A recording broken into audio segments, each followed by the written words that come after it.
సదాశివసమారంభాం శంకరాచార్యమధ్యమాం అస్మదాచార్యపర్యంతాం వందే గురుపరంపరాం. హరి ఓం. శ్రీ గురుభ్యో నమః. హరి ఓం.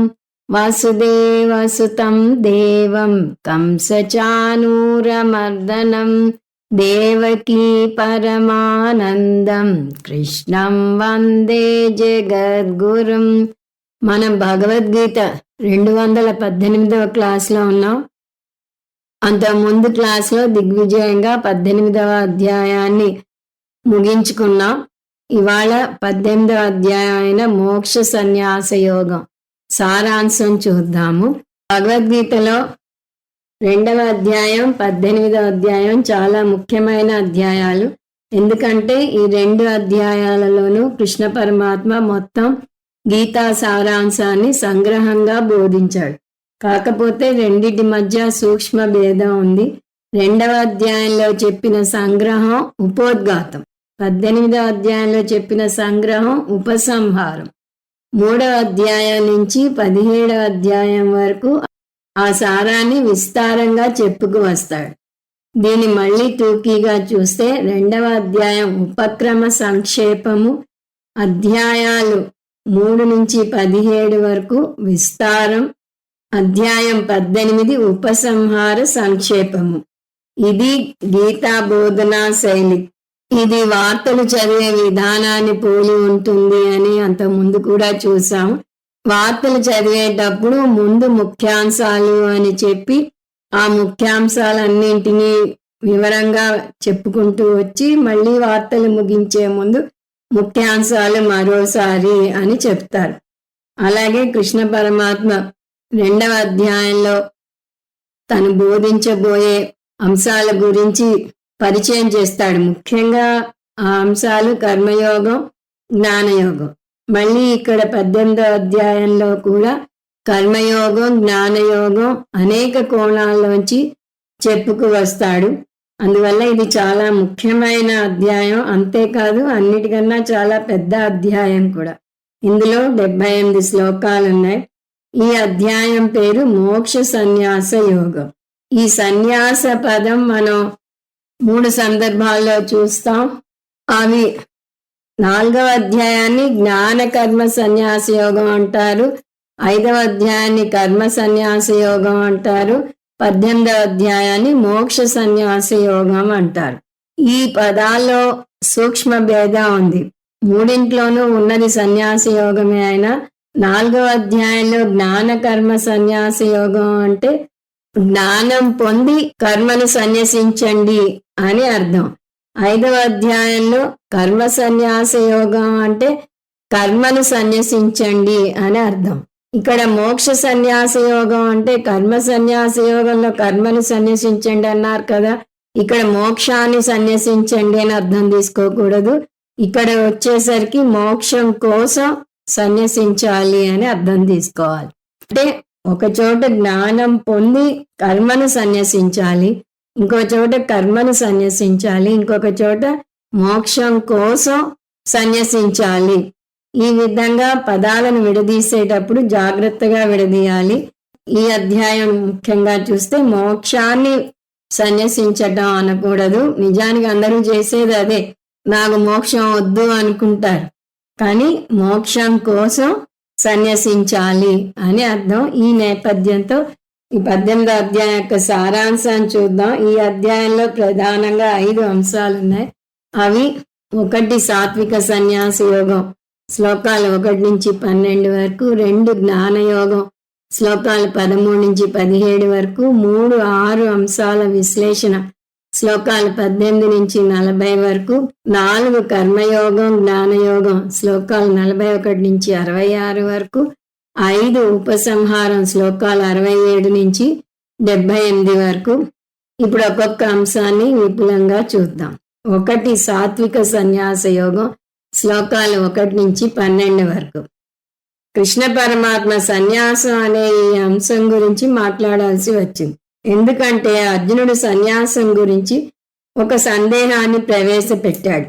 సన్యాసం పదానికి త్యాగం పదానికి మధ్య ఉన్న భేదం ఏమిటి అని అడిగాడు అర్జునుడు.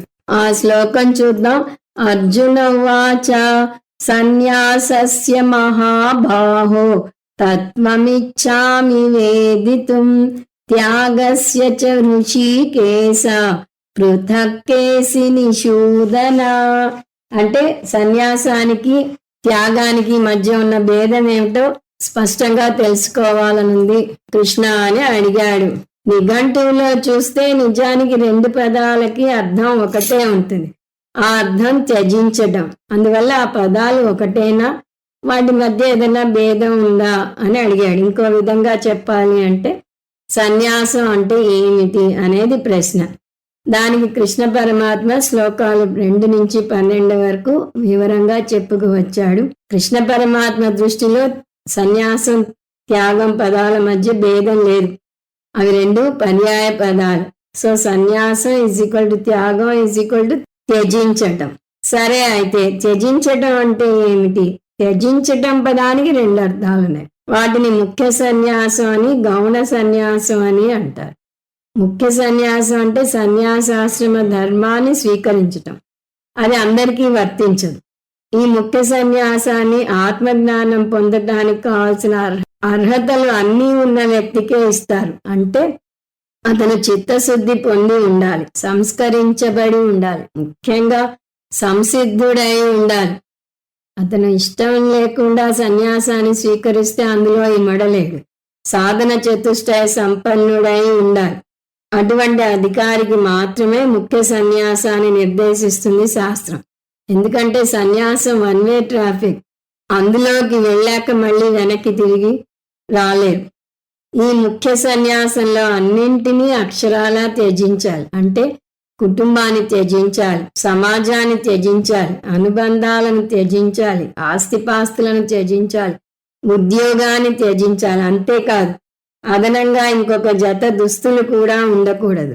బ్యాంక్ బ్యాలెన్స్ అసలే ఉండకూడదు. ఇలా అన్నింటినీ అందరినీ వదులుకోవాల్సి రావటాన్ని ముఖ్య సన్యాసం అంటారు. ఈ సన్యాసం స్వీకరించాలి అంటే ఆధ్యాత్మికంగా చాలా ఉన్నతి సాధించి ఉండాలి. కృష్ణ పరమాత్మ దృష్టిలో అర్జునుల్లో ఆ ఉన్నతి ఇంకా రాలేదు. మనసు పరిపక్వత చెందలేదు. ఎందువల్ల ఆ భావన వచ్చింది కృష్ణ పరమాత్మకి అంటే అర్జునుడు మొదటి అధ్యాయంలో తన మోహాన్ని ప్రదర్శించాడు. తనవారు అనుకుంటున్న వారి నుంచి ఎడబాటుని ఊహించుకుంటేనే అతను భరించలేకపోయాడు. భీష్మద్రోణులు ఇంకా మరణించనే లేదు. వారిని యుద్ధభూమిలో చూడగానే వారు మరణిస్తారు అని ఊహించుకుంటేనే భరించలేకపోయాడు. అటువంటి వ్యక్తి శాశ్వతంగా అందరినీ వదిలి సన్యాసానికి ఎలా వస్తాడు? ఇప్పుడు వస్తాను అని అతను ఉత్సాహపడుతున్నా అతని మనసు సిద్ధంగా లేదు. ఇప్పుడు తాత్కాలిక ఆవేశంలో తీసుకున్న నిర్ణయం ఇది అని సాక్షాత్తు భగవంతుడైన కృష్ణ పరమాత్మ గ్రహించాడు. అర్జునుని మనస్థితి తెలుసు కాబట్టి కృష్ణ పరమాత్మ ఇక్కడ ముఖ్య సన్యాస అంశం గురించి చెప్పడం లేదు. ఆ భాగాన్ని నిశ్శబ్దంగా వదిలివేశాడు. ముఖ్య సన్యాసాన్ని ఆశ్రమ సన్యాసం అంటారు, లేదా కాషాయ వస్త్ర సన్యాసం అంటారు. దీని గురించి కృష్ణ పరమాత్మ కావాలని చెప్పలేదు. స్నేహితునిగా, సాక్షాత్తు పరమాత్మగా ఏది చెప్పాలో ఏది చెప్పకూడదో తెలిసిన పరమాత్మ కాబట్టి దాన్ని వదిలేశాడు. అది కాకుండా గౌణ సన్యాసం గురించి ఈ మొదటి భాగంలో చెప్పాడు. గౌణ సన్యాసం అంటే అంతర్గత సన్యాసం. అంటే గృహస్థుగా ఉంటూ కూడా మనం ఆంతర సన్యాసం పాటించవచ్చు. నిజానికి భగవద్గీత గృహస్థ జ్ఞానిని కీర్తిస్తుంది, సన్యాసి జ్ఞాని కన్నా కూడా. ఇక్కడ ఈ శ్లోకాల్లో కృష్ణ పరమాత్మ అర్జునునికి గట్టిగా సలహా ఇచ్చాడు. ఏమని? ఎన్నడూ నీ కుటుంబాన్ని వీడకు, నీ ధర్మాన్ని వీడకు, నీకున్న వేటిని వీడకు అన్నాడు. అర్జునుడు ఒకవేళ ధర్మాన్ని వీడితే అతని విషయంలో అది పొరపాటు అవుతుంది. ఎందుకంటే అతను అప్పుడే సన్యాసం స్వీకరించడానికి సిద్ధంగా లేడు. ఇప్పుడే చూసినట్టుగా తనవారు అనుకున్న వారు మరణిస్తారు అంటేనే భరించలేనివాడు. వారిని వదిలేసి ఎలా సన్యాసానికి వస్తాడు? అలా సిద్ధంగా లేకుండా సన్యాసం స్వీకరిస్తే అది రాజసిక సన్యాసమో లేదా తామసిక సన్యాసమో అవుతుంది. పరిపక్వత చెందని మనసు సన్యాసం స్వీకరిస్తే దాన్ని పలాయనవాదం అంటారు. కృష్ణ పరమాత్మ దాన్ని రాజసిక తామసిక సన్యాసం అన్నాడు.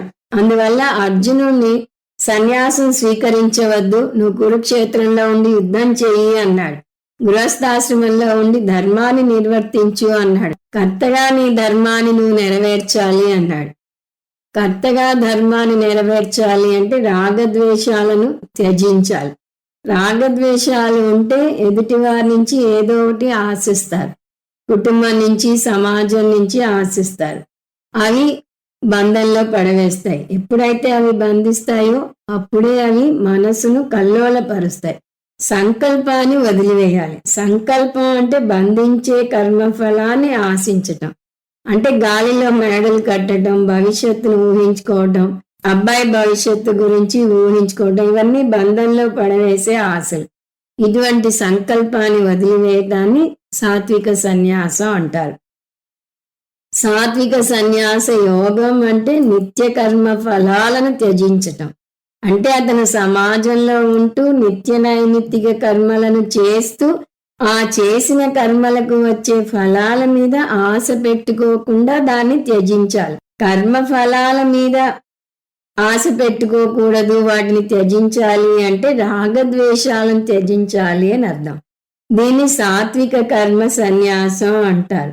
అనిష్టం ఇష్టం మిత్రం చ త్రివిధం కర్మణ ఫలం భవత్యత్యాగినాం ప్రేత్య నతు సన్యాసినాం క్వచిత్. ఇలా సాత్విక సన్యాసం స్వీకరిస్తే మహాభారత యుద్ధం చేసినప్పుడు విజయం పొందినా పొందకపోయినా చెలించకుండా ఉండగలుగుతాడు. భయాందోళనలు కలగవు. అటువంటి సమత్వాన్నే సన్యాసం అంటారు. దీన్ని గౌణ సన్యాసం అంటారు. సాధారణంగా ఏదైనా కర్మ చేస్తే దాని ఫలం గురించి ఆందోళన ఉంటుంది కదా, అందువల్ల కర్మ చేయి, కానీ కర్మ ఫలం గురించిన ఆందోళనను త్యజించు అన్నాడు కృష్ణ పరమాత్మ. కర్మయోగం గురించి చెప్పినప్పుడు కృష్ణ పరమాత్మ అద్భుతమైన శ్లోకం వేశాడు. కర్మణ్యేవాధికారస్తే మా ఫలేషు కదాచన అన్నాడు. అంటే కర్మ చేయటం వరకే నీకు అధికారం ఉంది, కానీ కర్మ ఫలాన్ని ఇలాగే రావాలి అని చెప్పే అధికారం నీకు లేదు అన్నాడు. ఎందువల్ల అంటే కర్మ ఫలం రావడానికి అనేక ఫ్యాక్టర్స్ తోడవుతాయి అని అక్కడ మనం చూసాం. అందువల్ల కర్మను చేయాలి. నేను ఆశించినట్టు ఫలం రాదు అని కర్మ మానకూడదు, కానీ ఏదొచ్చినా స్వీకరించాలి. ఇక్కడ ఇతని కర్మ యుద్ధం చేయటం, గెలుస్తాడా లేదా అన్నది అతని చేతిలో లేదు.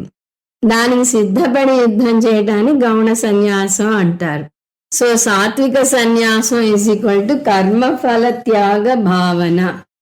కర్మఫల త్యాగం చేయాలంటే ఎలా? మళ్ళీ కర్మయోగంలోకి వెళ్ళాలి. కర్మఫల త్యాగం అంటే వచ్చిన కర్మఫలాన్ని ఈశ్వర ప్రసాద భావనతో స్వీకరించటం. ఈ విధంగా 1 నుంచి 12 శ్లోకాల్లో కృష్ణ పరమాత్మ మళ్ళీ కర్మయోగం గురించి మాట్లాడాడు. కాకపోతే ఇందులో కర్మయోగాన్ని కర్మఫల త్యాగం పరంగా మాట్లాడాడు. దీనికి సాత్విక సన్యాసం పేరు పెట్టాడు. సాత్విక సన్యాసాన్ని సంకల్ప త్యాగపూర్వక స్వధర్మ అనుష్ఠానం అని కూడా అనవచ్చు. మళ్ళీ చెప్తున్నాను, సంకల్ప త్యాగపూర్వక స్వధర్మ అనుష్ఠానం అని కూడా చెప్పవచ్చు. ఈ అధ్యాయంలో ఇది మొదటి అంశం, సాత్విక సన్యాస యోగం. ఇప్పుడు రెండవ అంశంలోకి అడుగు పెడదాం. అది జ్ఞానయోగం. శ్లోకాలు 13 నుంచి 17 వరకు. భగవద్గీతలో చాలా ముఖ్యమైన అంశాలు రెండే, కర్మయోగం, జ్ఞానయోగం. ఇంతకుముందు కర్మయోగం గురించి చూసాం కాబట్టి ఇప్పుడు జ్ఞానయోగం గురించి చెప్తున్నాడు. ఆత్మస్వరూపం యొక్క నిర్వచనాలను అనేక అధ్యాయాల్లో చూసాం. ముఖ్యంగా 2వ అధ్యాయంలో 12 నుంచి 25 శ్లోకాల వరకు ఆత్మ నిర్వచనాలు 6 చూసాం. అవి ఆత్మ నిత్యం, ఆత్మ సత్యం, ఆత్మ అప్రమేయం, ఆత్మ నిర్వికారం, ఆత్మ అకర్త భోక్త, ఆత్మ సర్వవ్యాపకం. ఇక్కడ కృష్ణ పరమాత్మ తీసుకున్న అంశాలు ఆత్మ చైతన్యం, ఆత్మ అకర్త అభోక్త. ఆత్మ అకర్త అభోక్త అనేది త్రూఅవుట్ గీత కృష్ణ పరమాత్మ అనేక కోణాల్లో చెప్పుకుంటూ వచ్చాడు. కర్మ చేసేది అనాత్మ, ఆత్మ ఎప్పటికీ అకర్త అని గ్రంథ శ్లోకంలో కూడా చాలా చెప్పుకొచ్చాడు. అవి మళ్ళీ ఒకసారి చూస్తే ప్రతి ఒక్కరిలోనూ రెండు అంశాలు ఉంటాయి. అవి చేతన అంశ, అచేతన అంశ. చేతన అంశను చైతన్యం లేదా ఆత్మ అంటారు. అచేతన అంశను అనాత్మ అంటారు. చేతన అంశను సాక్షి చైతన్యం అంటారు. అచేతన అంశను అహంకారం అంటారు. చైతన్యం అనగానే చైతన్యం గురించి మనం చెప్పుకునే 5 అంశాలను గుర్తు తెచ్చుకోవాలి. అందులో ఒక అంశం చైతన్యం స్వతంత్రంగా ఉండి శరీరానికి చైతన్యం ఇస్తుంది. ఇంకొకటి చాలా ముఖ్యమైన విషయం, శరీరం రాలిపోయినా చైతన్యం పడిపోదు. సో ఇప్పుడు ఆత్మజ్ఞానం ఎలా పొందాలి అంటే మొదటి దశలో ఈ చైతన్యాన్ని మీ శరీరంలో గుర్తించాలి. అంటే జడమైన శరీరం చైతన్యం పొందింది అంటే ఈ చైతన్యం వల్లనే. మీకు ఏదైనా సందేహం ఉంటే మీ శరీరాన్ని గిల్లి చూసుకోండి. వెంటనే నొప్పి కలిగింది అంటే మీరు ఆ చైతన్యాన్ని గుర్తించినట్టే. రెండవ దశ ఆ చైతన్యంతో మమేకం చెందటం నేర్చుకోవాలి. ఇన్నాళ్ళు మీరేమనుకున్నారు? నేను శరీరం అనుకున్నారు. మీరెవరు అని అడిగితే మీ శరీరానికి సంబంధించిన బయోడేటా ఇచ్చుకుంటూ వచ్చారు. అసలు వేదాంతానికి రాకముందు చైతన్యం అనేది ఒకటి ఉందనే తెలియదు కూడా. నేనెవరు అంటే శరీరం, మా అయితే మనస్సు అనుకుంటారు. అందువల్లనే మొదటి దశ చైతన్యాన్ని మీ శరీరంలో గుర్తించాలంటే నాకు ఒక శరీరం ఉంది, నా శరీరంలో ఒక చైతన్యం ఉంది అని నేర్చుకుంటారు. రెండవ దశ ఇప్పుడు నేను శరీరం ప్లస్ చైతన్యం అయితే నేను ఏమిటి? శరీరాన్న చైతన్యాన్న? ఇన్నాళ్ళు శరీరంతో మమేకం చెందుకుంటూ వచ్చాను. ఇప్పుడు నేను శరీరం కాదు, ఈ శరీరం చైతన్యమైన నాకు తాత్కాలికంగా ఇవ్వబడిన వస్త్రం అని చెప్పగలగాలి. వాసాంసి జీర్ణాని యథా విహాయ నవాని గృహ్ణాతి నరోపరాణి. ఈ శరీరాన్ని పుట్టినప్పటి నుంచి ధరిస్తున్నాను. అది జీర్ణించినప్పుడు దీన్ని వదిలేసి ఇంకొక శరీరాన్ని ధరిస్తాను. శరీరం రాలిపోయినా నేను శాశ్వతంగా ఉంటాను అంటే చైతన్యం శాశ్వతం అని అర్థం చేసుకోవాలి. చైతన్యం లక్షణం ఏంటి? అకర్త అభోక్త. చైతన్యం అకర్త అభోక్త అంటే ఏ పని చేయదు కాబట్టి దానివల్ల కలిగే ఫలాన్ని కూడా అనుభవించదు. ఆత్మ అకర్త భోక్త నిరూపించడానికి కర్మలన్నీ అనాత్మ వల్లనే జరుగుతాయి అని చూపించాడు కృష్ణ పరమాత్మ ఈ అధ్యాయంలో 13 నుంచి 17 శ్లోకాల వరకు. అవి ఒకసారి చూద్దాం. పంచైతాని మహాబాహో కారణాని నిబోధమే సాంఖ్యే కృతాంతే ప్రోక్తాని సిద్ధయే సర్వకర్మణాం అధిష్టానం తథా కర్త కరణం చ పృథగ్విధం వివిధాశ్చ పృథక్ చేష్టా దైవం చైవాత్ర పంచమం శరీర వాంగ్మనోభిర్యత్ కర్మ ప్రారభతే నరః న్యాయం వా విపరీతం వా పంచైతే తస్య హేతవః తత్రైవం సతి కర్తారం ఆత్మానం కేవలం తు యః పశ్యత్యకృత బుద్ధిత్వాత్ న స పశ్యతి దుర్మతి యస్య నాహం కృతో భావః బుద్ధిర్యస్య న లిప్యతే హత్వాపి సైమాన్ లోకాన్ నహంతి న నిబధ్యతే. ఈ భాగంలో కర్మ చేసేందుకు తోడ్పడే 5 పరికరాల గురించి నేర్చుకో అంటున్నాడు కృష్ణ పరమాత్మ. కారణాలు అంటే పరికరాలు. ఈ 5 పరికరాలే కర్మను చేస్తాయి. అవి అనాత్మలోకి వస్తాయి. అవి అన్నమయ కోసం, ప్రాణమయ కోసం, మనోమయ కోసం, విజ్ఞానమయ కోసం. కానీ 5వది ఆనందమయ కోసం కాదు, దైవం హిరణ్యగర్భ. మనలో ఉన్న ప్రతి ఒక్క అంగానికి ఒక్కొక్క అధిష్టాన దేవత ఉంటుంది. ఉదాహరణకు కంటికి అధిష్టాన దేవత సూర్యుడు, మనసుకు అధిష్టాన దేవత చంద్రుడు. ఈ అధిష్టాన దేవతలందరికీ అధిష్టాన దేవత హిరణ్యగర్భ. హిరణ్యగర్భను ఇక్కడ దైవం అనే పదంతో చెప్తున్నాడు కృష్ణ పరమాత్మ. ఈ 5 కర్మను చేస్తాయి. అజ్ఞాని తనకి తనేమిటో తన గురించిన సరైన అవగాహన లేకపోవటం వల్ల తాను ఈ 5 అనుకుని వాటితో అభిమానం పెంచుకుంటాడు. తన కోశాల మీద ఉన్న అభిమానం వల్ల తనను తాను కర్తగా భావిస్తాడు. ఎందువల్ల అంటే అతను శాస్త్ర అధ్యయనం చేయకపోవటం వల్ల అలా పొరపాటు పడతాడు. 17వ శ్లోకంలో అజ్ఞానికి భిన్నంగా జ్ఞాని గురించి చెప్తాడు కృష్ణ పరమాత్మ. జ్ఞాని అంటే ఎవరు? వేదాంత శాస్త్ర శ్రవణ ఒక క్రమ పద్ధతిలో చేసిన వ్యక్తి. అతనికి తనలో 2 అంశాలున్నాయని, వాటిని అనాత్మ అంశ, ఆత్మాంశ అంటారని తెలుసు. అతను ఉత్త శ్రవణమే కాదు, మననం చేసి నిశ్చయ జ్ఞానం పొందాడు. సుదీర్ఘ నిధిధ్యాసనం చేసి జ్ఞాననిష్టలో నిలబడుతున్నాడు. అందువల్ల తనకి తన శరీరం మీద మితిమీరిన అభిమానం ఉండదు. అతను ఈ లోకంలో ఎవరిని చంపినా కూడా అతనికి ఆ చంపిన కర్మఫలం అంటదు అని చెప్తున్నాడు. అలా చెప్పడంలోని ఉద్దేశం జ్ఞానికి తన కర్త కాదు, భోక్త కాదు అని తెలుసు అని వివరించటమే. ఈ శ్లోకాలన్నీ చాలా ముఖ్యమైన శ్లోకాలు. దీనికి ఉదాహరణ మనం చూసినది, కాంతి సమక్షంలో గదిలో పనులు జరుగుతాయి, కానీ కాంతి ఏ పని చేయదు. కాంతి సమక్షంలో నా చెయ్యి కదులుతుంది, కానీ నా చేతిని ప్రకాశింపచేసే కాంతి అసలు కలగదు. అదేవిధంగా నేను అకర్త భోక్త అయిన చైతన్యాన్ని, అకర్తృత్వ అభోక్తృత్వ చైతన్యం అహమస్మి అనే జ్ఞానం పొందాలి. ఎప్పుడైతే నేను ఈ జ్ఞానం పొందుతానో అప్పుడే ఈ సంచిత ప్రారబ్ధ ఆగామి కర్మలు నన్ను బాధించలేవు. ఈ కర్మలన్నీ కర్మ ఫలాలు. నేను కర్మే చేయనప్పుడు కర్మ వల్ల వచ్చే ఫలాలు నాకెలా అంటుతాయి? ఎవరు కర్మ చేస్తే వారే కర్మ ఫలాన్ని అనుభవించాలి. ఆత్మగా నేను కర్తను కాదు, అందువల్ల భోక్తను కాదు. అంటే నేను నిత్యముక్త స్వరూపుడను. నేను పుణ్యపాప అతీతుడను, సంచిత ఆగామి ప్రారబ్ధ వర్జితుడను, ఉత్తమ మధ్యమ అధమ జన్మరహితుడను. జన్మలు కూడా నాకు అంటవు, ఎందుకంటే జన్మలు కర్మ వల్ల ఏర్పడతాయి. నేను కర్మ చేస్తేనే కదా నాకు జన్మ అంటూ కలిగేది. సరే, జన్మ లేదు, పునర్జన్మ ఉంటుందా అంటే అర్థం లేని ప్రశ్న. జన్మే లేకపోతే పునర్జన్మ ఎక్కడి నుంచి వస్తుంది? అందువల్ల నాకు పునర్జన్మ కూడా లేదు. అందువల్ల నేను నిత్యముక్తుడను. ఈ జ్ఞానాన్ని ఆత్మస్వరూప జ్ఞానం అంటారు. ఈ ఆత్మస్వరూప జ్ఞానాన్ని 2వ అధ్యాయంలో చెప్పాడు. ఇక్కడ మళ్ళీ 13 నుంచి 17 శ్లోకాల్లో చర్చించాడు.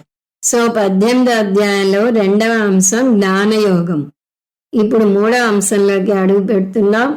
6 అంశాల విశ్లేషణ, శ్లోకాలు 18 నుంచి 40 వరకు. కృష్ణ పరమాత్మ ఈ శ్లోకాల్లో 6 అంశాలను విశ్లేషించుకుంటూ వచ్చాడు. ఈ 6 గీతాబోధన సమగ్రంగా సూచిస్తాయి. అందువల్ల కృష్ణ పరమాత్మ చాలా తెలివిగా 6 అంశాలను ఎన్నుకున్నాడు.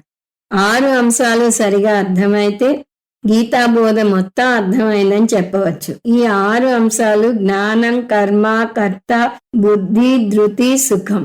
మళ్ళీ ఈ 6 అంశాలను విడివిడిగా తీసుకుని వాటిని సాత్విక, రాజసిక, తామసిక గుణాల ప్రకారం విభజించుకు వచ్చాడు. అవేంటో వీలునంత టూకీగా చూద్దాము. మొదటి అంశం జ్ఞానం. 3 రకాల జ్ఞానం. సాత్విక జ్ఞానం అంటే ఆత్మ ఏకత్వ జ్ఞానం. శరీరానికి భిన్నంగా ఆత్మ ఉందని, ఆ ఆత్మ సర్వవ్యాపకం అని, అన్ని శరీరాల్లోనూ అదే ఆత్మ ఉందని అర్థం చేసుకోవటం. నేను ఆత్మను, ఆత్మ ఏకం, నిర్వికారం, అవ్యయం, అవిభక్తం అంటారు. రాజసిక జ్ఞానం అంటే ఆత్మ బహుత్వ జ్ఞానం. వీరు కూడా శరీరానికి భిన్నంగా ఆత్మ ఉంది అని అంటారు, కానీ ఎన్ని శరీరాలు ఉంటే అన్ని ఆత్మలు ఉన్నాయి అంటారు. నిజానికి ఉన్నది ఒకటే ఆత్మ, కానీ వారు ఆత్మ అంటే మనస్సు అనుకుంటారు. అందువల్ల వీరు నేను మనస్సును, అనేక జీవాత్మలు ఉన్నాయి అంటారు. తామసిక జ్ఞానం అంటే శరీరమే ఆత్మ అనుకోవటం. శరీరానికి భిన్నంగా ఆత్మ అనేది ఇంకొకటి ఉంది అని ఒప్పుకోరు వీరు. దీన్ని దేహాత్మ బుద్ధి అంటారు. అందువల్ల వీరి జ్ఞానం నేను శరీరాన్ని, అనేక శరీరాలు ఉన్నాయి. దీనితో జ్ఞానం గురించి అయింది. ఇప్పుడు 3 రకాల కర్మ, 2వ అంశం సాత్విక కర్మ అంటే ధర్మ ప్రధాన కర్మలు, రాగద్వేష అప్రధాన కర్మలు, నియత కర్మలు చేయటం, మొత్తం సమాజానికి మేలు చేసే కర్మలు. రాజసిక కర్మ అంటే రాగద్వేష ప్రధాన కర్మ, లౌకిక విజయాల కోసం అహంకార దర్పంతో ఒత్తిడి ఆందోళనకు గురై చేసే కర్మ. తామసిక కర్మ అంటే ద్వేష ప్రధాన కర్మ, సమాజానికి హాని చేసే కర్మ. ఇప్పుడు 3 రకాల కర్త. కర్త అంటే కర్మ చేసే వ్యక్తి. అసలైతే సాత్విక కర్మ చేసే వ్యక్తి సాత్విక కర్త, రాజసిక కర్మ చేసే వ్యక్తి రాజసిక కర్త, తామసిక కర్మ చేసే వ్యక్తి తామసిక కర్త. కానీ కృష్ణ పరమాత్మ వారిని వేరే విధంగా నిర్వచిస్తున్నాడు. కృష్ణ పరమాత్మ ఆది గురువు, ఒక మంచి గురువు. శిష్యుడు అర్థం చేసుకుంటాడులే అని ఏది వదిలేడు. అందువల్ల కర్తను 3 రకాలుగా నిర్వచించాడు. సాత్విక కర్త సంగత్వం, అహంకారం లేని, పట్టుదల ఉత్సాహం ఉన్న, జయాపజయాలకు చలించని కర్తను సాత్విక కర్త అంటారు. రాజసిక కర్త రాగం, విజయాల మీద మక్కువ, లోభత్వం, హింసాత్మకత్వం, అనుమానం, హర్షశోకాలు ఉన్న కర్తను రాజసిక కర్త అంటారు.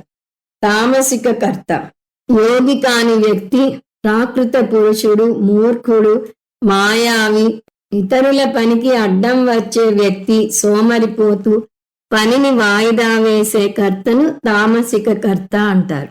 తర్వాత 3 రకాల బుద్ధి. బుద్ధి అంటే తెలివితేటలు. సాత్విక బుద్ధి. సాత్విక బుద్ధి అంటే ధర్మాధర్మాలు, కార్యాకార్యాలు, భయాభయాలు, బంధమోక్షాల గురించిన విచక్షణ ఉన్న బుద్ధి. రాజసిక బుద్ధి. రాజసిక బుద్ధి అంటే ధర్మాధర్మాలు, కార్యాకార్యాల గురించిన పూర్తి జ్ఞానం లేని బుద్ధి. తామసిక బుద్ధి అంటే ధర్మాధర్మాలు, కార్యాకార్యాల గురించిన విచక్షణ అసలు లేకపోయినా అంతా నాకే తెలుసు అనుకునే బుద్ధి. అతనికి తెలిసింది తప్పు, కానీ అతనికి సరైన జ్ఞానం లేదనే సందేహమే రాదు. ఇప్పుడు 3 రకాల ధృతి. ఆధ్యాత్మిక ఉన్నతి పొందాలంటే విచక్షణా శక్తి ఉన్న బుద్ధి ఒకటే చాలదు, పట్టుదల కూడా దానికి తోడవాలి. దాని విల్ పవర్ అంటారు ఇంగ్లీష్లో.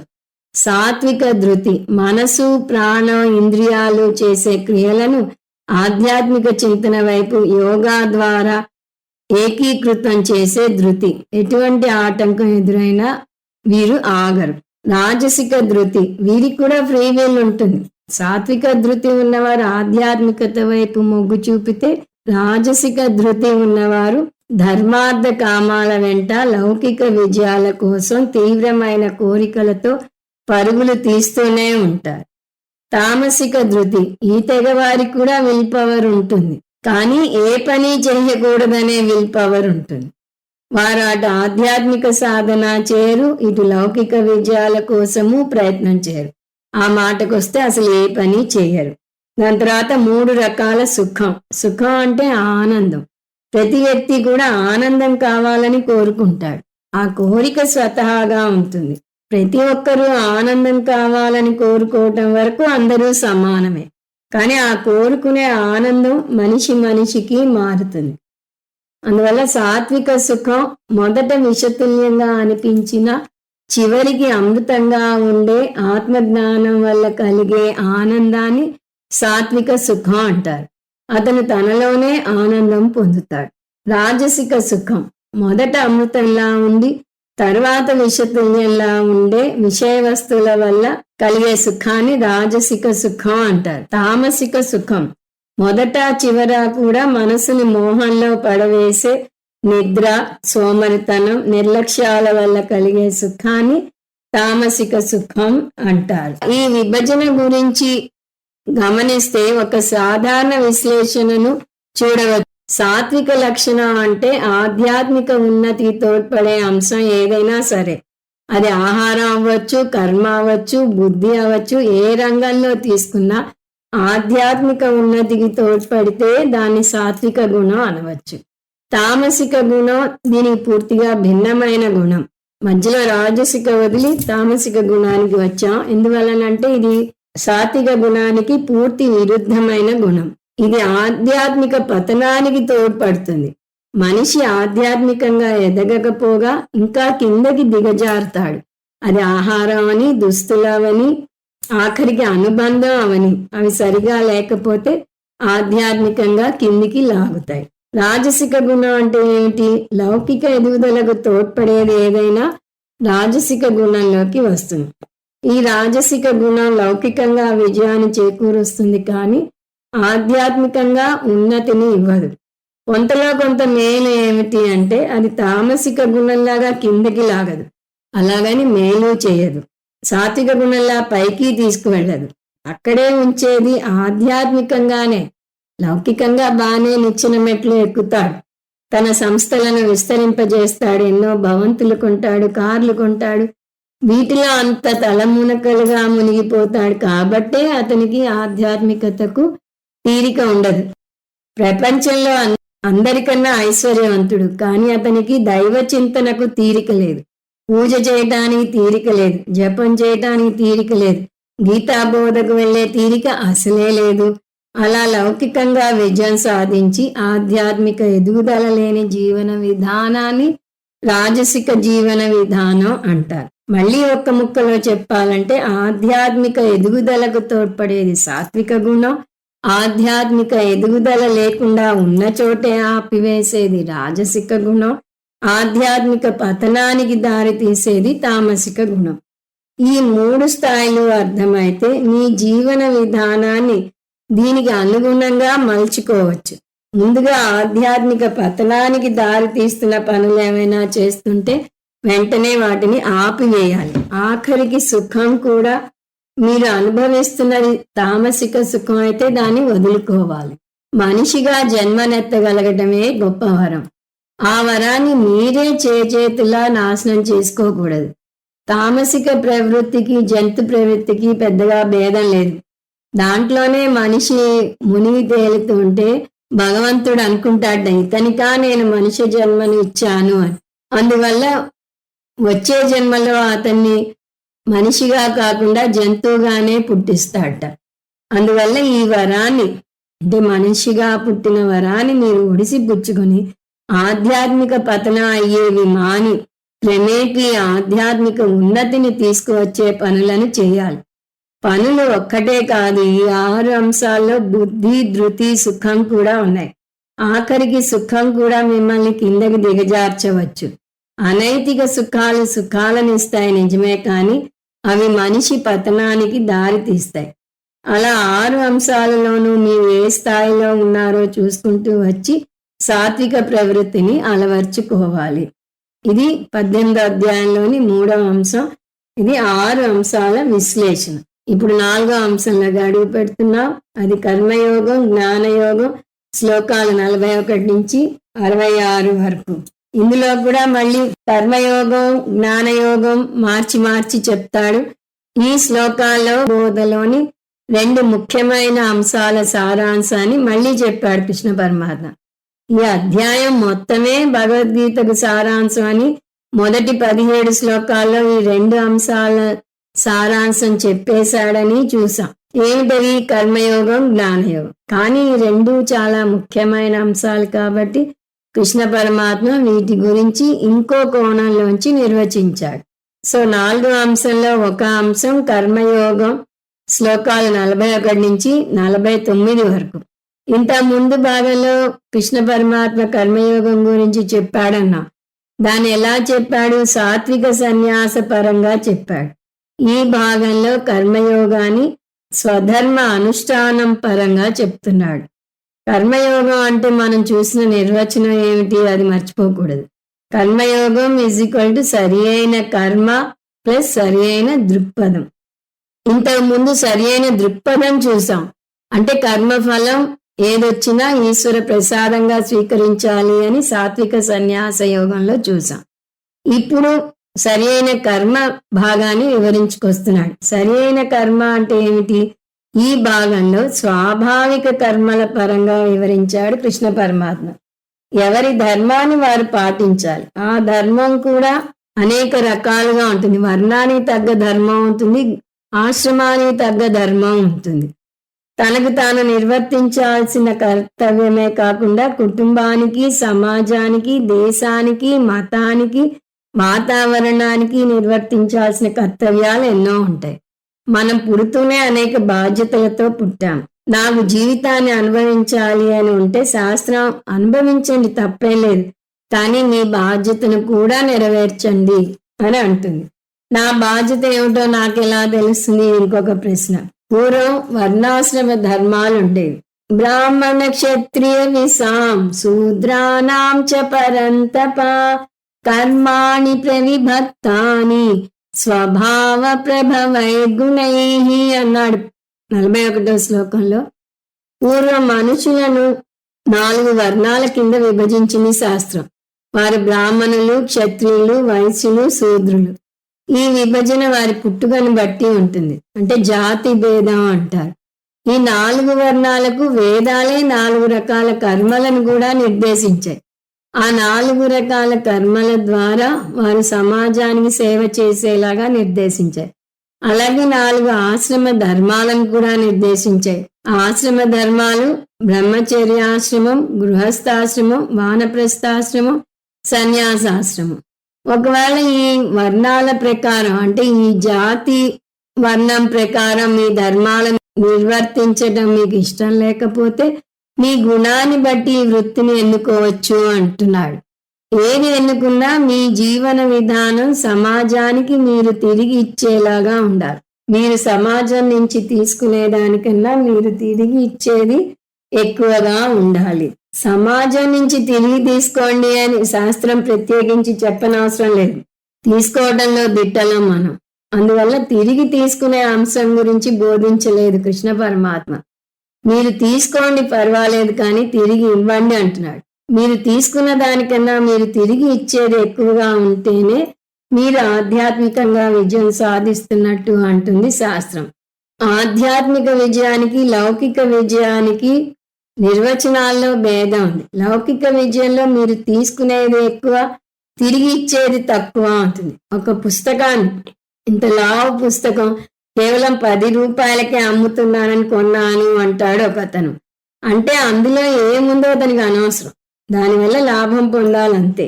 తక్కువ ఇచ్చి ఎక్కువ తీసుకోవాలి. ఇది లౌకిక విజయం అంటే. దీనికి భిన్నమైనది ఆధ్యాత్మిక విజయం. మీ జ్ఞానం, మీ శక్తి, మీ సమయం, మీ సామర్థ్యం, మీ దీవెనలు, మీ చిరునవ్వు ఏదైనా సరే ఎదుటి వారికి పంచండి. చిరునవ్వు చిందించడం పైసా ఖర్చు లేని పని. దానివల్ల నలుగురి హృదయాలలో దీపాలు వెలిగించిన వారు అవుతారు. కానీ చాలా మంది అదేమిటో కానీ చిరునవ్వును కూడా చాలా పొదుపుగా వాడతారు. దీని అర్థం ఎదుటి వారికి ఏమైనా ఇవ్వాలి. సో సరి అయిన కర్మ అంటే ఎదుటి వారికి తోడ్పడే కర్మ. సరి అయిన దృక్పథం అంటే ఏమిటి? సరి అయిన దృక్పథం = ఈశ్వరార్పణ బుద్ధి ప్లస్ ఈశ్వర ప్రసాద బుద్ధి. అది 45వ శ్లోకంలో చూస్తాము. స్వే స్వే కర్మణ్యభిరతః సంసిద్ధిం లభతే నరః స్వకర్మ నిరతః సిద్ధిం యథా విందతి తచ్ఛృణు. 46 కూడా చూద్దాం. యత ప్రవృత్తిర్భూతానాం ఏన సర్వమిదం తతం స్వకర్మణా తమభ్యర్చ్య సిద్ధిం విందతి మానవః. మీరు ఎన్నుకున్న వృత్తిలోనే అంకిత భావంతో కర్మను చేయండి. కర్మయోగి 3 అంశాలలో చాలా ఆరోగ్యకరమైన దృక్పథం పెంచుకోవాలి. అవి కర్మ, కర్మఫలం, కర్మఫలదాత. అదేంటో చూద్దాం. కర్మ అంటే మీరు చేసే కర్మను ఈశ్వరార్పణ భావనతో చేస్తారు కాబట్టి ప్రతి చిన్న పనిని శ్రద్ధగా చేయాలి. కర్మఫలం, కర్మఫలం ఏది వచ్చినా నవ్వుతూ స్వీకరించాలి, అంటే ఈశ్వర ప్రసాద బుద్ధితో స్వీకరించాలి. కర్మఫలదాత, ఏకరూప ఈశ్వరుని కొలిచే స్థాయి నుంచి అనేక రూప ఈశ్వరుని అర్థం చేసుకునే స్థాయికి ఎదగాలి. ఇలా చేసే వ్యక్తిని కర్మయోగి అంటాడు. కర్మయోగి కర్తగా తను చేసే కర్మలో ఆనందం పొందుతాడు. భోక్తగా కర్మఫలం నుంచి పాఠం నేర్చుకుని ప్రమాతగా మారతాడు. కర్మయోగ ఫలం మోక్షం కాదు అని పదే పదే చూస్తూ వస్తున్నాం. కర్మయోగ ఫలం జ్ఞానయోగ్యత ప్రాప్తి, చిత్తశుద్ధి. ఆ విధంగా 1 నుంచి 12 వరకు కర్మయోగాన్ని సాత్విక సన్యాస పరంగా, 41 నుంచి 49 శ్లోకాలు స్వాభావిక కర్మల పరంగా వివరిస్తాయి. ఇది 4వ అంశంలో మొదటి భాగం కర్మయోగం. ఇప్పుడు 4వ అంశంలో 2వ భాగంలోకి అడుగు పెడుతున్నా. అది జ్ఞానయోగం, శ్లోకాలు 50 నుంచి 55 వరకు. కర్మయోగం గురించి టూకీగా చెప్పాక కృష్ణ పరమాత్మ జ్ఞానయోగ సాధన గురించి ఈ శ్లోకాల్లో చెప్పాడు. కర్మయోగంతో మీ సాధన ముగియదు. ఎందువల్లనంటే దానివల్ల మోక్షం రాదు అని చూసాం. మోక్షం పొందాలి అంటే జ్ఞానయోగానికి వచ్చి తీరాలి. ఇంతకుముందు జ్ఞానయోగం గురించి చెప్పినప్పుడు ఆత్మస్వరూపం దృష్ట్యా చెప్పాడు. 13 నుంచి 17 శ్లోకాల్లో చూసాం. అంటే ఆత్మ చైతన్యం, ఆత్మ అకర్త అభోక్త అని చూసాం. ఇప్పుడు 50 నుంచి 55 శ్లోకాల్లో జ్ఞానయోగం ఎలా పొందాలి అంటే శ్రవణ మనన నిధిధ్యాసన చేయాలి అని మనం నేర్చుకున్నాం. ముఖ్యంగా ఇక్కడ నిధిధ్యాసన గురించి మళ్ళీ బోధిస్తున్నాడు. వీటి నిర్వచనాలు చూస్తే శ్రవణం ఒక క్రమ పద్ధతిలో క్రమం తప్పకుండా కొన్ని సంవత్సరాల పాటు ఒక సమర్థవంతమైన గురువు వద్ద శాస్త్రాన్ని అధ్యయనం చేయాలి. ఇందులో ప్రతి పదము ముఖ్యమే అంటారు స్వామీజీ. ఈ విధంగా గీతను క్రమం తప్పకుండా అధ్యయనం చేయాలి. మననం ఈ దశలో శిష్యుడు తనకు కలిగిన సంశయాలను తీర్చుకోవాలి.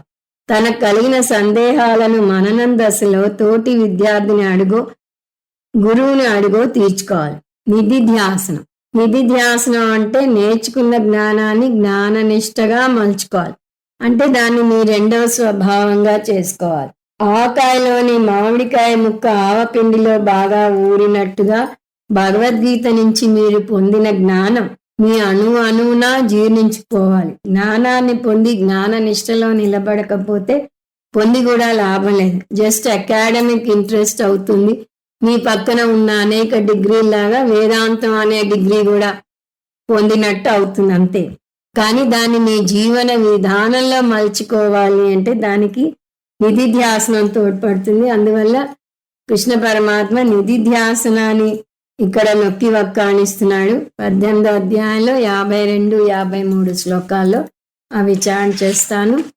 వివిక్త సేగీలఘ్మాసి యతవాక్కాయ మానసః ధ్యానయోగ పరో నిత్యం వైరాగ్యం సముపాశ్రితః అహంకారం బలం దర్పం కామం క్రోధం పరిగ్రహం విముచ్య నిర్మమ శాంతః బ్రహ్మభూయాయ కల్పతే. నిధిధ్యాసనం అనేక రకాలుగా చేయవచ్చు. మళ్ళీ శ్రవణం చేయవచ్చు, మీరు విన్నది రాసుకోవచ్చు, ఎవరికన్నా బోధ చేయవచ్చు. ఇవి కాక శాస్త్రం ఇంకొక విధమైన నిధిధ్యాసనాన్ని నిర్దేశిస్తుంది.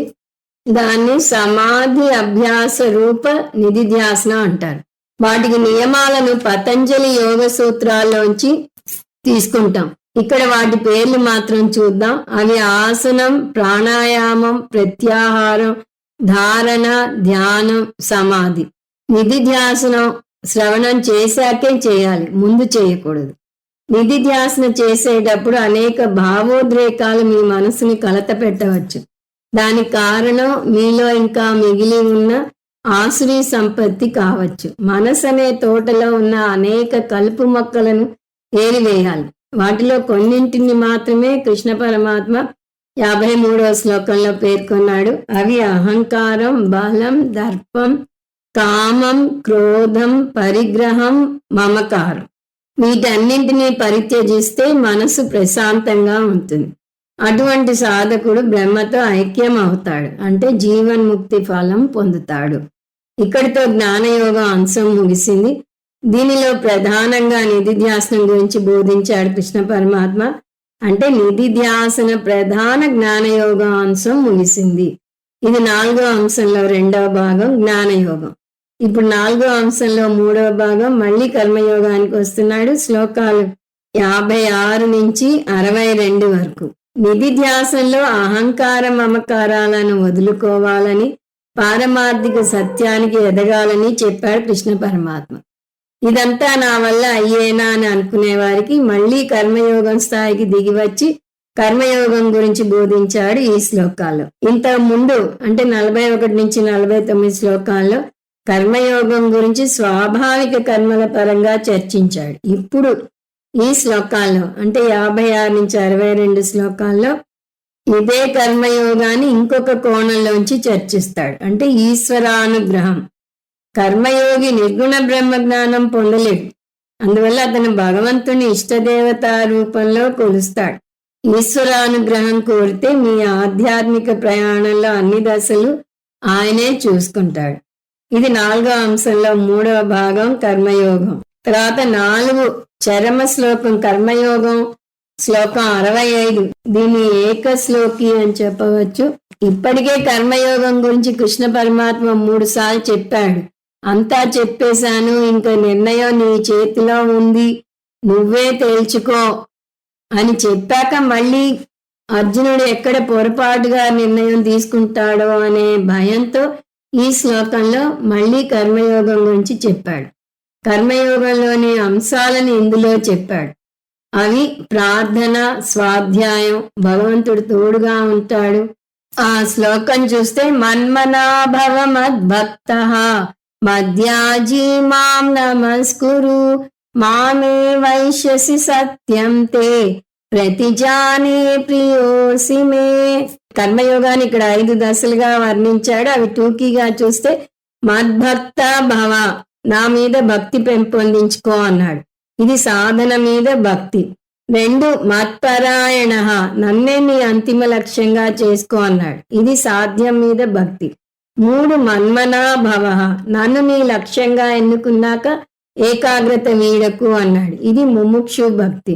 4 మధ్యాజీ భవ, నువ్వు చేసే ప్రతి పనిని నాకే అంకితం చేయి అన్నాడు. ఇది నిష్కామ భక్తి. 5 మాం నమస్కురు, నన్నే శరణు వేడు, నా దీవెనలు కోరు అన్నాడు. ఇది ఈశ్వరానుగ్రహం కోరే భక్తి. ఈ 5 నియమాలు పాటిస్తే ఏం జరుగుతుంది? మాం ఏవ ఏష్యసి, నన్నే పొందుతావు అంటే మోక్షం పొందగలవు. అంటే దీనికి మనం పరంపరగా మోక్షాన్ని కలుపుకోవాలని చూసాం. ఇది 4వ అంశంలో 4వ భాగం కర్మయోగం గురించిన చరమ శ్లోకం. ఇప్పుడు 4వ అంశంలో 5వ భాగం చరమ శ్లోకం జ్ఞానయోగం శ్లోకం 66. ఈ శ్లోకంతో కృష్ణ పరమాత్మ తన గీతా బోధను ముగించాడు. దీంట్లో శరణాగతి గురించి చెప్పాడు కాబట్టి దీన్ని శరణాగతి శ్లోకం అంటారు. గీతా బోధన ముగించాడు కాబట్టి చరమ శ్లోకం అంటారు.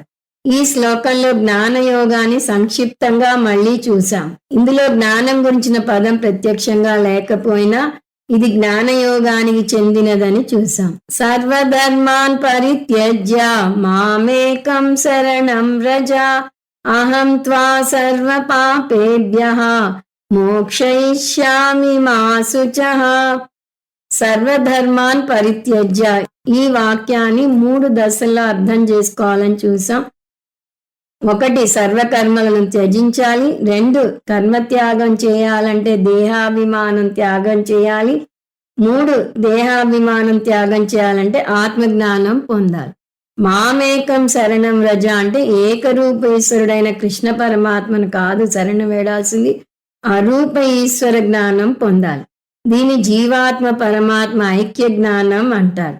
మామేకం శరణం వ్రజ = జీవాత్మ పరమాత్మ ఐక్య జ్ఞానం పొందటం. అహం త్వా సర్వ పాపేభ్యో మోక్షయిష్యామి మా శుచః, నువ్వు శోకించకు, నీకు మోక్షాన్ని ప్రసాదిస్తాను అన్నాడు కృష్ణ పరమాత్మ.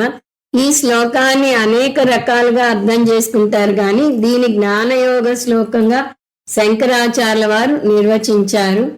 దీన్ని శరణాగతి శ్లోకం ఎందుకన్నారు అంటే శంకరాచార్యుల వారు 3 కారణాలు ఇస్తారు. 1, నిజానికి కృష్ణ పరమాత్మ తన బోధను జ్ఞానయోగంతోనే మొదలెట్టాడు. నాను శోచంతి పండితాహ అన్నాడు, ఇక్కడ మళ్ళీ మా శుచః అన్నాడు. కాబట్టి కృష్ణ పరమాత్మ జ్ఞానయోగం గురించి చెప్పాడు.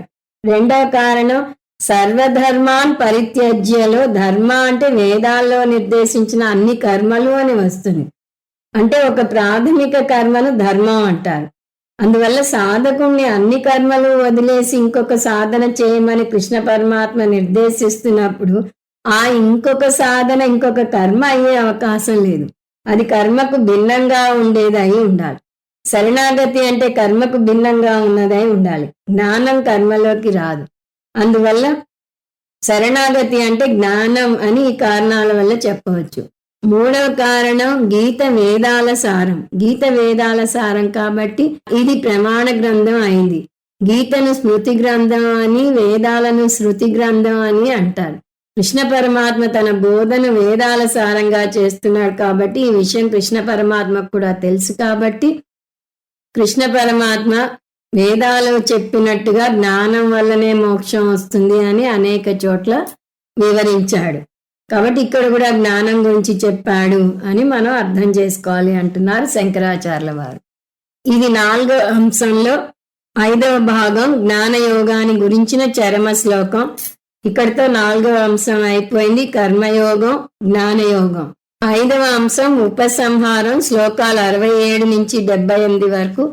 దానిలోకి వెళ్లే ముందు కర్మయోగం, జ్ఞానయోగం గురించి కృష్ణ పరమాత్మ ఎన్నిసార్లు ఎలా చెప్పాడు టూకీగా చూస్తే, ముందు కర్మయోగం గురించి ఎక్కడెక్కడ చెప్పాడో చూద్దాం. 1 నుంచి 12 శ్లోకాల్లో సాత్విక సన్యాసం పరంగా చెప్పాడు. 41 నుంచి 49 వరకు స్వాభావిక కర్మల పరంగా చెప్పాడు. 56 నుంచి 62 వరకు ఈశ్వరానుగ్రహం పరంగా చెప్పాడు. 65లో చరమ శ్లోకంగా చెప్పాడు. ఇప్పుడు జ్ఞానయోగం ఎక్కడెక్కడ చెప్పాడు అంటే 13 నుంచి 17 వరకు ఆత్మ నిర్వచన పరంగా చెప్పాడు. 50 నుంచి 55 వరకు నిధిధ్యాసన పరంగా చెప్పాడు. 66లో చరమ శ్లోకంగా చెప్పాడు. ఇప్పుడు ఉపసంహారంలో కూడా మళ్ళీ అంశాలు ఉన్నాయి. ముందు కృష్ణ పరమాత్మ సాంప్రదాయ విధిలో ముగించాడు. శ్లోకాలు 67 నుంచి 71 వరకు. ముందుగా గీతాబోధ వినటానికి శిష్యునికి కావాల్సిన 4 అర్హతల గురించి చెప్పాడు. అవి తపస్సు, భక్తి, శుశ్రూష, అనసూయ. తపస్సు ఆధ్యాత్మిక నియంత్రణ ఉండాలి. భక్తి ఈశ్వర భక్తి, గురు భక్తి ఉండాలి. శుశ్రూష గీత వినాలనే తీవ్రమైన తపన ఉండాలి. అనసూయ విమర్శనాత్మక బుద్ధి ఉండకూడదు. ఈ 4 అర్హతలు ఉన్న శిష్యునికే గురువు చెప్పాలి, లేకపోతే అతనికి చెప్పకూడదు అన్నాడు కృష్ణ పరమాత్మ. గురుస్థుతి గీతాబోధన చేసే గురువు నాకు చాలా ప్రియం అన్నాడు కృష్ణ పరమాత్మ. శిష్యస్థుతి శిష్యులను 2 రకాలుగా విభజించాడు. శ్రద్ధ ఉన్న శిష్యుడు, గీతను శ్రద్ధగా నేర్చుకునే శిష్యుడు. శ్రద్ధ లేకుండా విన్న శిష్యుడు, గీత మీద శ్రద్ధ లేకపోయినా అర్థం అయినా కాకపోయినా వచ్చి గీత విన్న శిష్యుడు. ఈ 3 ప్రియమే కాని గీతాబోధ చేసే గురు ఇంకా చాలా ఎక్కువ ఇష్టం అన్నాడు. 2 రకాల శిష్యులకు ఫలం వస్తుంది. శ్రద్ధగా విన్న శిష్యునికి మోక్షం వస్తే, అశ్రద్ధగా ఉన్న శిష్యునికి కనీసం స్వర్గలోక ఫలం వస్తుంది అని అన్నాడు. అందువల్ల గీతను అధ్యయనం చేయటం మానకూడదు. ఉపసంహారంలో 2వ అంశం కృష్ణార్జునుల సంవాద ఉపసంహారం. శ్లోకాలు 72, 73. 72వ శ్లోకంలో కృష్ణ పరమాత్మ ఈ శిష్యుల్లో అర్జునుడు ఏ రకంలోకి వస్తాడో తెలుసుకోవాలనుకున్నాడు. అందువల్ల కృష్ణ పరమాత్మ అర్జున నీకు ఆత్మ అజ్ఞానం పోయిందా అని అడిగాడు. నువ్వు శ్రద్ధగా విన్నావా అని కూడా అడిగాడు. దానికి జవాబుగా అర్జునుడు మోహం పోయింది నాకు అన్నాడు. అర్జున ఉవాచ నష్టో మోహ స్మృతిర్లబ్ధా తత్ప్రసాదాన్మయాచ్యుత స్థితోస్మి గత సందేహః కరిష్యే వచనం తవ. తనకు మోహం పోయింది అంటే అజ్ఞానం కూడా పోయింది అని అర్థం. ఈ నష్టో మోహ గురించి వివరంగా చూసాం.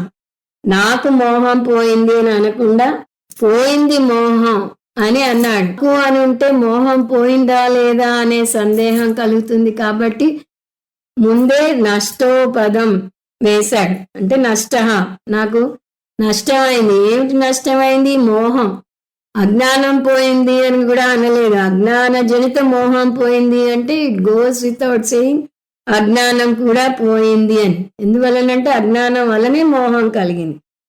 అంటే నేను జ్ఞానం పొందాను అని చెప్పకనే చెప్పాడు. యుద్ధం చేస్తాను అన్నాడు.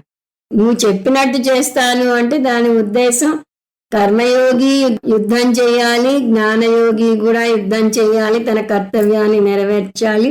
నా కర్తవ్యం ఇక్కడ యుద్ధం చేయటం కాబట్టి నేను యుద్ధం చేస్తాను అని చెప్పాడు. దీనితో కృష్ణార్జునుల సంవాదం విజయవంతంగా ముగిసింది. మూడో అంశం సంజయుని ముగింపు, శ్లోకాలు 74 నుంచి 78 వరకు. ఇక్కడి నుంచి సంజయుడు అందుకుని భగవద్గీతకు ఉపసంహారం చేశాడు. ఉపక్రమ ఉపసంహారం చూసినప్పుడు గీతాబోధ కృష్ణ పరమాత్మ ఎలా మొదలు పెట్టాడో అలా ముగించాడు అని చూసాం. జ్ఞానయోగంతో మొదలు పెట్టాడు, జ్ఞానయోగంతో ముగించాడు. నువ్వు జ్ఞాని కాదు కాబట్టి నువ్వు శోకిస్తున్నావు అన్నాడు. నువ్వు జ్ఞానం పొందావు కాబట్టి ఇంకా శోకించవు అని ముగించాడు. ఇప్పుడు గీత ఎలా మొదలైందో అలా ముగియబోతున్నది. గీత ధృతరాష్ట్రుడు సంజయుల మధ్య సంవాదంతో మొదలైంది. ఇప్పుడు సంజయుడు ముగిస్తున్నాడు. కృష్ణ పరమాత్మ చేసిన బోధ తను చెప్పగలిగినందుకు తన ఆనందాన్ని 3 దశల్లో వివరించాడు. మొదటి దశ ఏమన్నాడు? ఏతత్ పరం గుహ్యం యోగం యోగేశ్వరత కృష్ణాత్ స్వయం కథయిత సాక్షాత్ శృతవాన్ అని అన్నాడు. అంటే ఏతత్ పరం గుహ్యం యోగం అంటే ఎంతో రహస్యమైన జ్ఞానాన్ని ఎవరు బోధించారు? యోగీశ్వరత కృష్ణాత్, యోగులకే యోగుడైన కృష్ణ పరమాత్మ బోధించాడు. స్వయం కథయిత, స్వయంగా అర్జునునికి బోధించాడు. సాక్షాత్ శృతవాన్, అంత అద్భుతమైన బోధ, అంత పరమాత్మే చెప్పిన బోధను నేను వినగలిగాను, నా జన్మ ధన్యమైంది అని మొదటి స్పందన చూపించాడు. దాని తర్వాత తలుచుకున్న కొద్దీ నాకు ఇంకా ఇంకా ఆనందం కలుగుతున్నది అన్నాడు. మళ్ళీ 3వ దశలో గీతా బోధలో నాకు చాలా నచ్చింది విశ్వరూప దర్శనం. ఆ విశ్వరూప దర్శనాన్ని తలుచుకుంటే నా రోమాలు నిక్కబొడుచుకుంటున్నాయి, ఎంత అద్భుతం అని చెప్తున్నాడు.